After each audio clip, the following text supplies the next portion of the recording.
Let's introduce the idea of continuous random variables with this example. Pretty basic example. That's the idea, is choose some natural example that intuitively makes sense and figure everything out. So here we go. So let x be a randomly chosen real number in the interval 0 to 1. Let's take the closed interval and imagine a totally random number pops out of this interval with no bias towards any outcome. So you can think of each real number in this interval as sort of equally likely to appear. If you want a concrete way to think about how you could do that, imagine that you roll a 10-sided die labeled 0, 1, 2, 3, 4, 5, 6, 7, 8, up to 9 with the digits, possible digits, infinitely many times. You have an infinite sequence of rolls of that die. So you roll it and you write down a digit, you get something here. You roll it, you write down a digit, you get something here.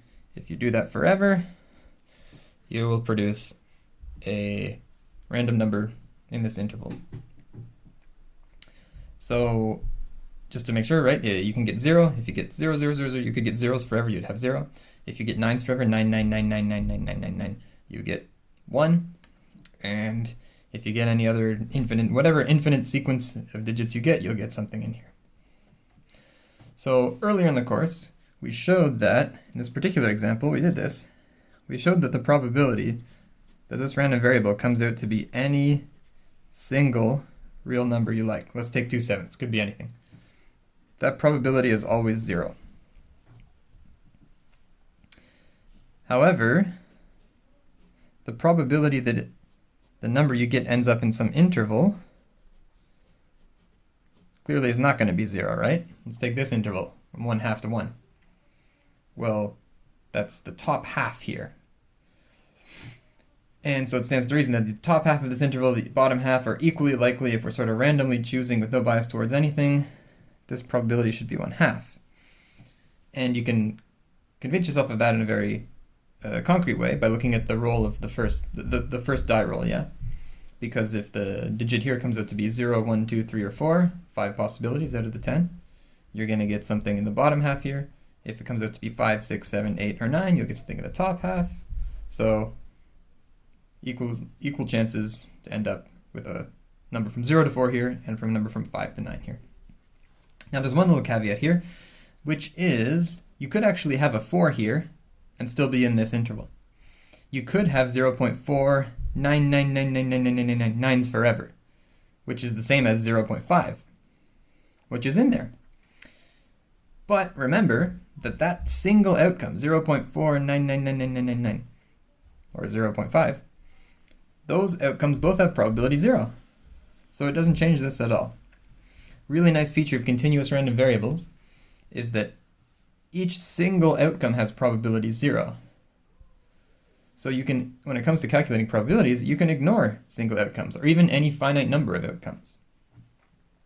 This interval here has uncountably many things in it, but I could remove any finite number of things in here and it would not change this probability. So for example, I could make this an open interval, but nothing would change. I could make it half open. On either side, nothing would change. All right. So thinking about this fact that the probability of any single outcome is 0, this means that the concept of a probability mass function, which is what we use to picture the distribution of a discrete random variable, is not going to be useful for continuous random variables. Just think about it. A probability mass function, when we wrote it down, we often wrote it as a table, and in that table we listed all the possible outcomes and we gave their probabilities. Now for a continuous random variable like this, you got 2 problems. First of all, you can't list all the possible outcomes. You can't list all the numbers in here. There are uncountably infinitely many numbers in here. You're not going to be able to list them. Second of all, even if you could, when you assign them probabilities, well, they're all going to have probability 0. So the probability mass function is not a useful function here. It's a function that eats real numbers and always spits out 0. Not very helpful. However, we'll see that the cumulative distribution function, the CDF, is still useful, because the CDF is spitting out the probability a random variable lands in certain intervals from -infinity up to a given real number. Because, right, this probability that a random variable is less than or equal to something, that's just the same as saying the probability x is in the interval minus infinity up to little x. So we can graph the CDF of this random variable pretty easily. First of all, what's the probability our random variable comes out to be anything smaller than 0? Well, 0, because that never happens, right? The smallest it could possibly be is 0. So if you think about the probability x is less than or equal to any number smaller than 0, it's always 0. What's the probability x is smaller than or equal to, say, 1? Well, any number in here is smaller than or equal to 1. So that's 100%, 1. And of course, if you pick any number bigger than 1, like 1.5 or 2 or 12, then the probability x is smaller than or equal to that is still 1, 100%. So our CDF is going to go, once it gets to 1, it's going to stay at 1 forever, like this. This is our CDF. F capital X of little x. Now what happens in here between 0 and 1? Well, let's plug something in, get an idea of what happens. You'll see pretty quick. 1/2. What's the probability that this number comes out smaller than 1/2? Well, we've done a lot of work to help us figure that out. We know that there's a 50% chance it's in here, a 50% chance it's in here, so it's be smaller than 1/2. It's going to be 50%. So 1/2. So our CDF goes through the point 1/2, 1/2. And you can make a similar argument any way of dividing this interval up into equal chunks. Let's divide it up into 4 chunks, into quarters. What's the probability our random variable ends up in the first quarter? Well, it's supposed to be a random number in here with no bias towards anything. So it makes sense there's a 1/4 chance it ends up here and a 3/4 chance it ends up here. So the probability it's less than 1/4, it's in here, should be 1/4. Similarly, the probability it's less than 3/4 means it ends up here. That's 3 out of the 4 quarters, so it's going to be 3/4. And if you think about that, you will see that the graph of the CDF goes 0, 0, 0, 0, and that's a straight line up to 1, and then 1, 1, 1 forever. It's actually a straight line with slope 1 from here to here. Hopefully all these line up in my picture. Not bad. Okay. So let's write down that, a formula for that function. So it looks like this. F capital X of little x. It's going to be, well, if you plug in, it's going to be 0 if you plug in a number smaller than 0. It's going to be a straight line with slope 1 through the origin. Okay, that's x. If 0 is less than or equal to little x less than or equal to 1. And it's going to be 1 if little x is bigger than 1. Cool, and I could put the equals on these two. It wouldn't make a difference. Same graph, same function. All right. So just like with discrete random variables, we can use our CDF, once we have it, to calculate the probability our random variable falls in any interval. So let's do that. Let's find, say, the probability that, how about that our random variable falls in the interval from 1/2 to 2/3. Maybe I'll take again the closed interval. Again, remember, it doesn't matter. So if we literally were to do this, the way we've done it before, you would take the probability x is smaller than or equal to 2/3 and subtract the probability x is smaller than 1/2, right? Because you want to include 2/3, and you also want to include 1/2. So I'm going to subtract that the probability x is smaller than 1/2 because I want to keep the possibility where x is equal to 1/2. However, we just talked about this. The probability of any individual outcome is 0. So that means the probability x is smaller than 1/2 is the same as the probability x is smaller than or equal to 1/2. It's the same thing because we're only adding in a single outcome and it has probability 0. And that's nice because I can make these all smaller than or equal to's, and when I'm calculating the probability x is smaller than or equal to a thing, I'm just plugging numbers in the CDF. So I'm just going to plug these numbers in the CDF. 2/3, it's in there, so it comes out again as 2/3. So yeah, this is, just to write it down, fx of 2/3 minus f capital X of 1/2. And if you look at this definition of f capital X, you'll see it just spits them back out because both of these are numbers between 0 and 1. 2/3 minus 1/2, which if you do the arithmetic here, 4/6 and 3/6, you get 1/6. Great. Okay, and you could find the probability x is in any interval, just like this. And the cool thing is, I don't care whether it's a closed interval, an open interval, half open, half closed. Doesn't matter because I can ignore any single outcomes. Makes life easy. All right. Now, let's continue with something some development, conceptual development here. If you look at this, I took two numbers, I plugged them in a function, I took the difference, subtracted. That's something you did a lot in Cal 2. And another hint that this is linked to calculus, look, there's a capital F. So in Cal 2, you use capital letters for antiderivatives, maybe even in Cal 1. But it's normal to use capital letters for antiderivatives. And so this is kind of like, this should remind you just notationally of plugging numbers into the antiderivative of something, which is what you did when you evaluated an integral. Even, I could write it in this notation like in calculus. This is fx of little x, and I plugged in 2/3 and 1/2 and subtracted. And that little vertical bar.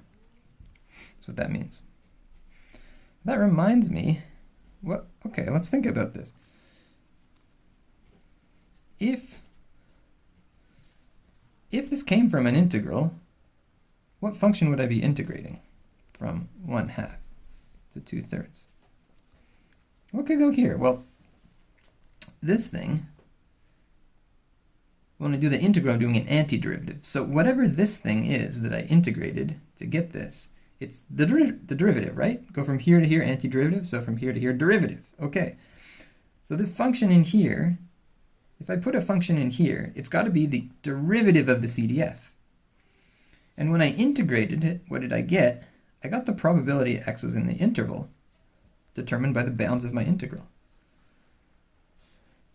So, the function here, what we just showed is the derivative of the CDF is a function where when you integrate it, you get the probability x is in the region you're integrating over. So this is a function that has a really nice property, that the area under the graph, the integral, is a probability. That function has a name. It's called the probability density function. So definition. PDF, probability density function of x. It's given by, what is this thing? It's the derivative of the CDF. And then we use little f x to denote the PDF, the probability density function. So it's the derivative of the CDF. Okay. So, this function, the probability density function, the key idea about this thing, and this is the function that we're going to sort of use to think about the distribution of a continuous random variable most of the time. And the key idea, the thing that makes it so nice, is that the area under this function on an interval I is the same thing as the probability our random variable is in that interval I. So this is really nice because you get to represent probabilities as areas, and it makes a very nice, visually nice, intuitive picture of the distribution of a continuous random variable. Let's do it in this example, okay? So, I'm going to find the probability density function for the random variable f in our example. What is it? It's the derivative of the CDF. So let's look at the CDF right here, and let's take its derivative. Easy. What's the derivative of 0? 0. What's the derivative of x? Well, 1. It's a line of slope 1. What's the derivative of this constant 1? 0. So what's the probability density function going to be? Well, let's write it up. So in our example,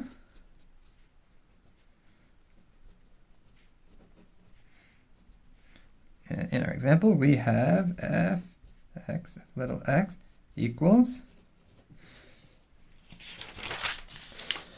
well, on this interval, closed interval from 0 to 1, this comes out to be, derivative is 1, and outside there, the derivative of both of these guys is 0. Okay, so it's just going to be 1 if little x is between 0 and 1, and it's going to be 0 otherwise. Okay, now something to be a little bit careful about is these are just less than, not less than or equal to. Why? Because if you look at this graph right here, there's a cusp at each of these points. So these are points where our CDF is not differentiable. Right? There's a cusp in there. So that's why this guy, the PDF, is technically going to be undefined at those points. However, it doesn't really matter. Why doesn't it matter? Because we're going to use this to calculate probabilities, and for the purpose of these probabilities, single outcomes don't matter. So it's never going to make a difference, actually. So let's draw the graph of this thing. All right, here we go.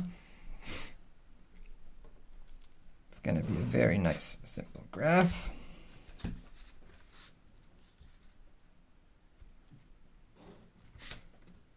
Right, label this little x. We got 0, 1 up here. We got, let's put 1 about here. Okay, and so it goes 0, 0, 0, 0, 0, and then it jumps up to 1, and it goes 1, 1, 1, 1. Let's do that. Okay, something like this. And then it jumps back down, and then it goes 0, 0, 0, 0, 0 forever. Okay. Now these little open dots, technically this is the graph of our PDF, probability density function. But remember when we had a probability mass function, we drew these little vertical lines on the graph because it made the picture more intuitively nice. Same thing happens for probability density function. You're going to have these jumps, discontinuities, but it's normal to actually put a vertical line here. Gives you a nicer picture. And for the purposes of making calculations, it doesn't really matter what happens at these points.